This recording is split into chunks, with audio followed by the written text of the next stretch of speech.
A southern Kentucky town is asking for more police, but the mayor says it's not possible. A car chase ends in a case of animal cruelty. If you're looking to invest, doing your own research can keep you out of the hands of scammers.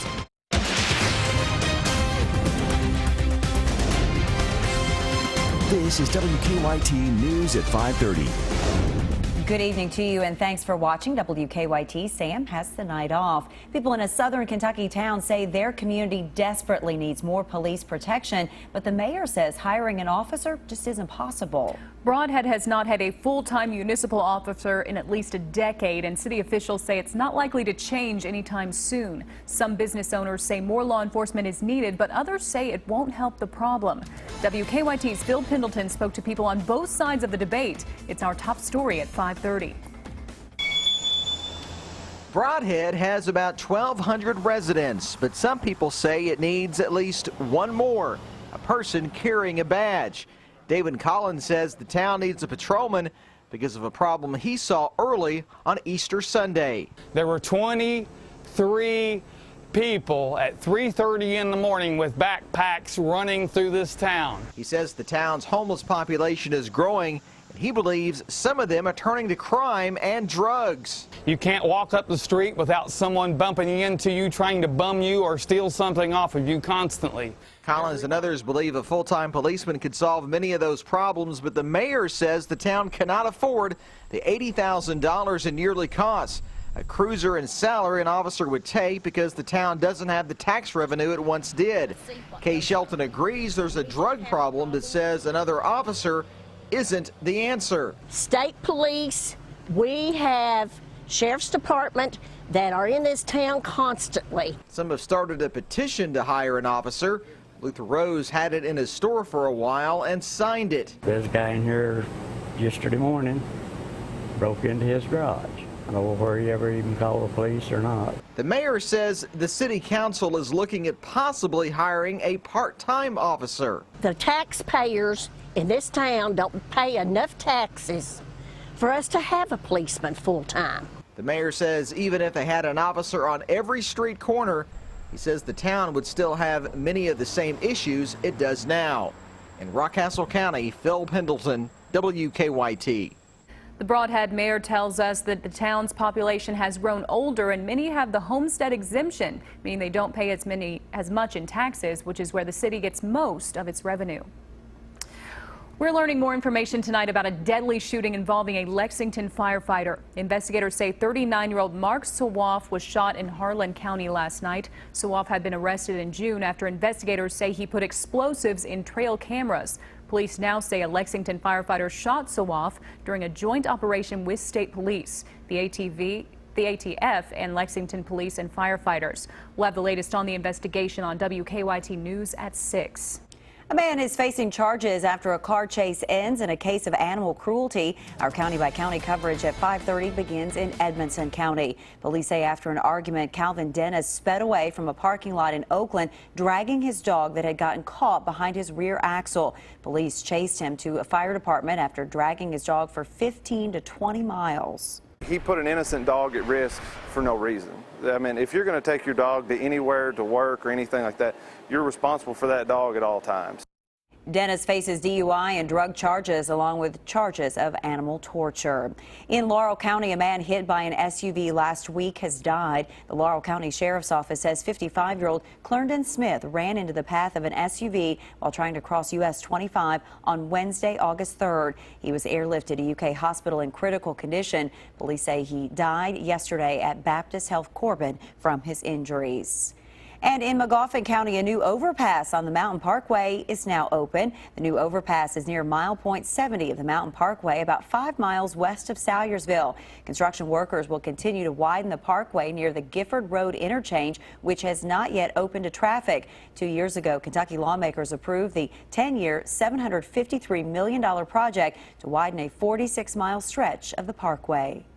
We've stayed mostly dry today in the bluegrass, but storm chances really ramp up as we head into the weekend. Let's check in with Chief Meteorologist Chris Bailey with more on your weekend forecast. Yeah, exactly right. The deeper you go into the weekend, storm chances do really increase. So if you're planning something outdoors, you are more than likely going to have some dry hours tomorrow as opposed to Sunday and certainly beyond. So just be forewarned of all that. Right now, temperatures are back into the upper 80s into most of central and eastern Kentucky, tickling the 90-degree mark. Though you throw the humidity into the mix, it feels a lot warmer than that. Downright hot, mid and upper 90s for a heat index. That's that humidity that is just absolutely a killer right now.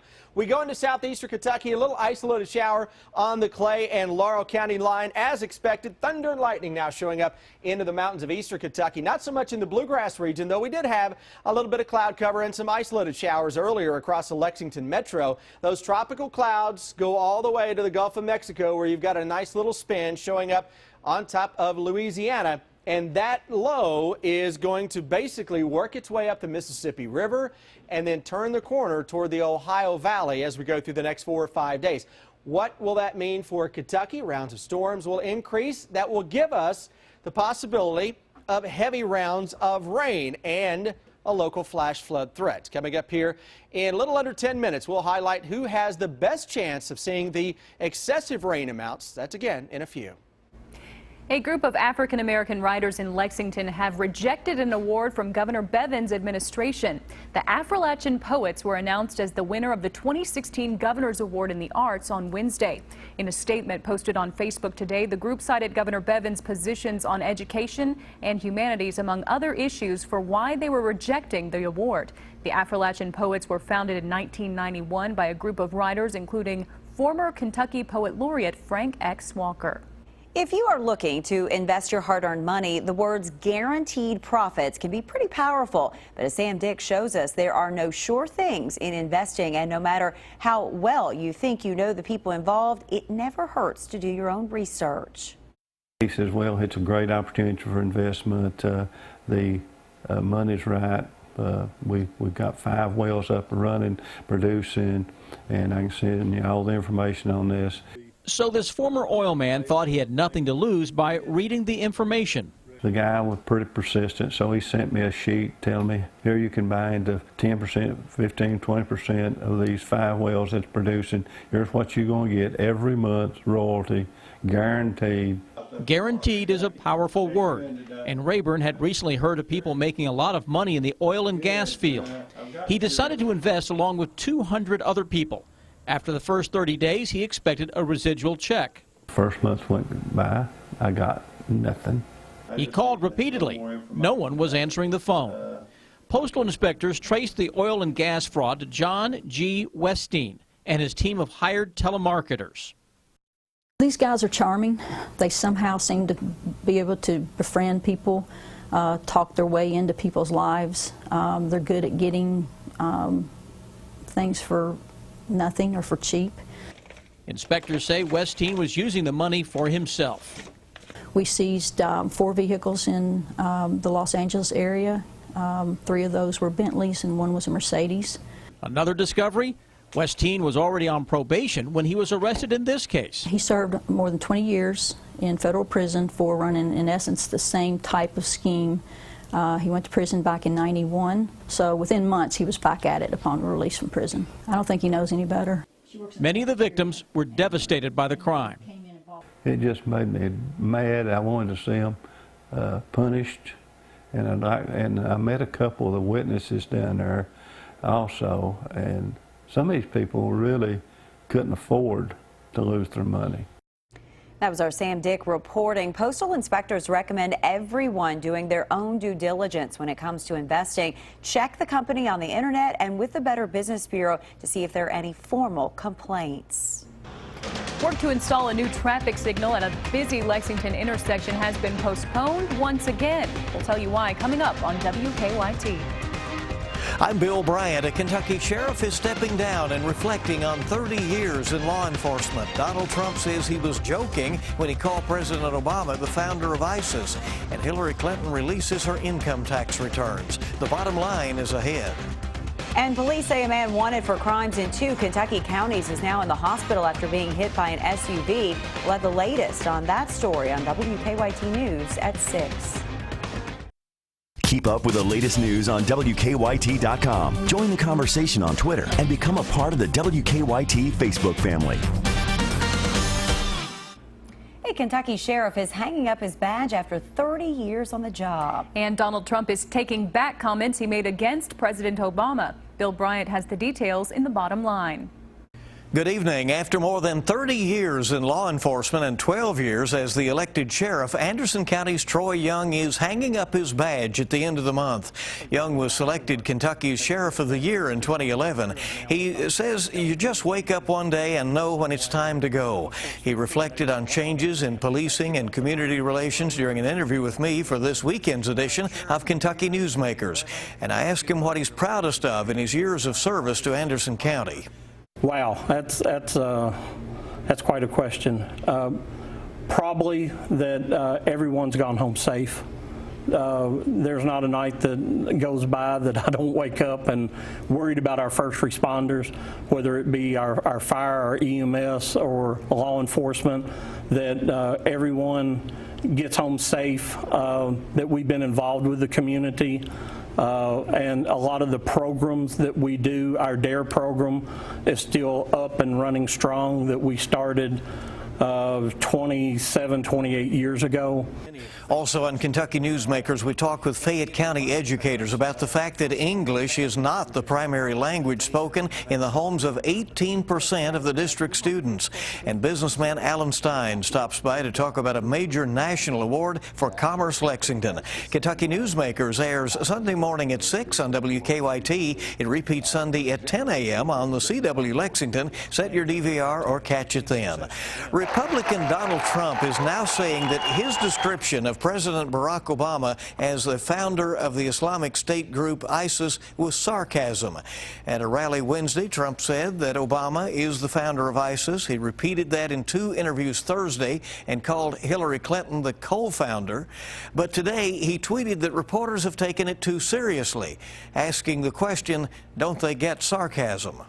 Hillary Clinton released her income tax returns today and again called on Trump to do the same. Clinton's campaign says the Democratic nominee and her husband paid a federal tax rate of 34.2% and donated 9.8% of their income to charity last year. The Clintons are releasing their 2015 tax returns. Her running mate, Senator Tim Kaine, and his wife also released their returns. The Commonwealth of Kentucky auctioning off more than 1,000 chairs and some other items considered surplus property as it moves several offices across Frankfort to a new building. Bill Bryant, WKYT. Work to install a new traffic signal at a busy Lexington intersection has been postponed once again. Crews were supposed to rewire traffic signals at Nicholasville and Man o' War Sunday, but it's been rescheduled with the forecast calling for heavy rain. A makeup date has not yet been announced. The signal is part of construction on the summit at Fritz Farm. It was the last hurrah for cattle farmers today at the site of the old Bluegrass Stockyards. The 4th annual Internet Roundup Sale and Barbecue was held this afternoon. The big social event has buyers and sellers bidding on cattle off big screen TVs. The Bluegrass Stockyards were destroyed earlier this year in one of the worst fires in Lexington's history. Organizers hope to be at the new facility by this time next year. Well, hopefully you won't have too much traffic trouble if you are heading out to Lakeside Live tonight at Lexington Green. It's getting started. We're less than an hour away from festivities beginning. This is a live picture from Lexington Green. Live music begins at 6. Tonight, Katie Mullen and Vince Thompson will perform, as well as Shane and Catherine Mullen. And tomorrow, it's going to be Ray's Music Exchange. Now, your hour-by-hour forecast with Chief Meteorologist Chris Bailey. And the good news for folks heading out to Lakeside Live this evening, rain chances are very small. The bad news for folks heading out there, it is a little on the tropical side. WKYT Weather Garden showing up on our live sky cam, and you can see a little haze in the air. It's 88 degrees, but it's the humidity. What's the old saying? It's not the heat, it's the humidity. Well, that's the absolute truth today. Humidity at 61%, so the heat index, or what it feels like, is 96 degrees right now into Lexington. So if you're out this evening, the sweat factor is way up there. A couple of isolated showers from Breathitt County back over to sections of Jackson County. Good folks around McKee down to Annville getting in on maybe a drop or two.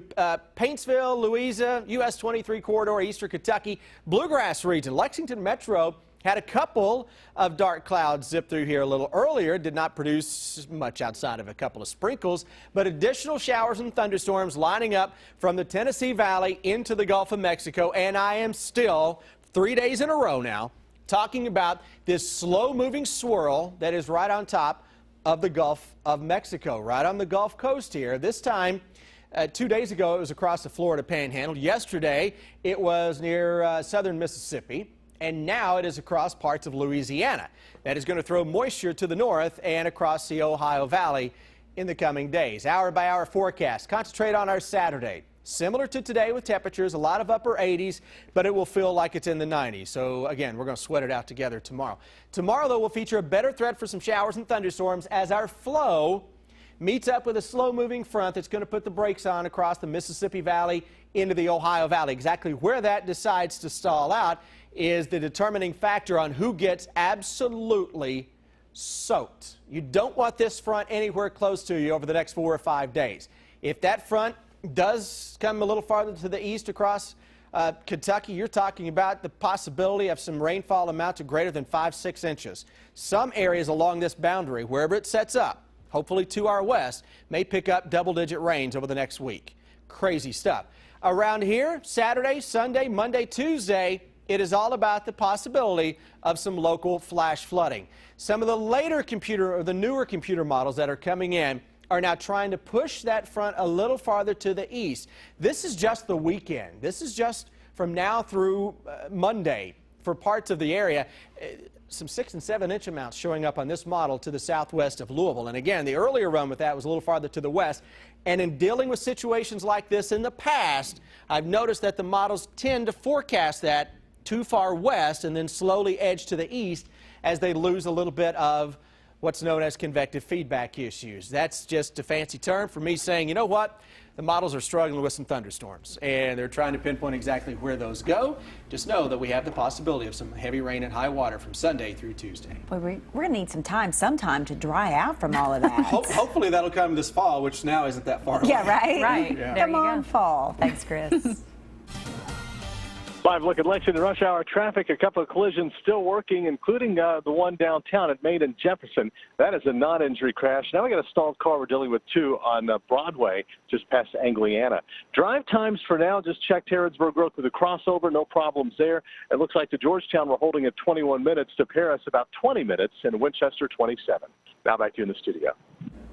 Well, Brian, Morehead State football with its day to meet the media. Yeah, the Eagles have one of the best players of the country and quarterback Austin Gayhafer. And for the football Wildcats, Nebraska transfer Greg Hart looking to crack the lineup.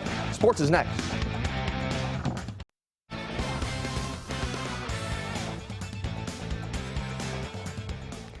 Preseason camp is all about working hard and earning playing time for the upcoming season. One guy doing just that is tight end Greg Hart, who sat out last season after transferring in from Nebraska. Lee K. Howard caught up with him today after practice. Eddie Gran brings a whole new offense to Kentucky, and many Wildcat fans hope the tight end position will play a key role. Last season, true freshman C.J. Conrad showed flashes of his potential. This year, Nebraska transfer Greg Hart could also push for playing time. I think the tight ends as a whole will contribute a lot as a group. Us as an offense, we're going to help the offense in every way we can. And, it's not about me. It's not about CJ. It's about whoever gets the job done. It's about executing. It's about scoring points. And it's about winning games. Hart, a Dayton, Ohio native, played in 9 games for the Cornhuskers in 2014 before transferring to UK. He says Lexington has given him a more home environment. In Nebraska, sometimes I told people I was from Cincinnati because they didn't know where Dayton was. So just kind of have a little bit more of a home feel. Hart and Conrad are both listed at 6'5", 245 pounds and possess similar skill sets. A lot of people talk about CJ, but Greg's really good too. He's a great big target, awesome in the red zone, great blocker. So I think he kind of has taken CJ under his wing a little bit since he's older and played at Nebraska a little bit. I think he's kind of shown CJ some stuff. After sitting out last season, Hart says he's been working even harder during this preseason camp to show what he can do.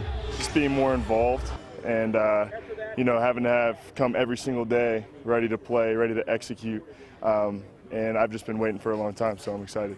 In Lexington, Lee K. Howard, WKYT. Thank you very much, Lee K. Rob, 10 years Morehead State Eagles surprising a lot of people last year with their 7-4 record. This season, they won't sneak up on anybody. When the Eagles offense is firing on all cylinders, it's one of the best in the country, and it starts with the man under center. Last year's Pioneer League Player of the Year, Austin Gahafer. I think the number one thing that sticks out to me from a football standpoint is just his arm strength. You know, I think he's capable of making every throw in the NFL. And if he was 3 inches taller, we'd probably have half the NFL here. You know, the Browns worked him out in the spring, and I think he's at an elite status. But he'll be the first to tell you that we got some really good pieces around him. Cannot wait for the football season to get going. That's sports. We'll be right back.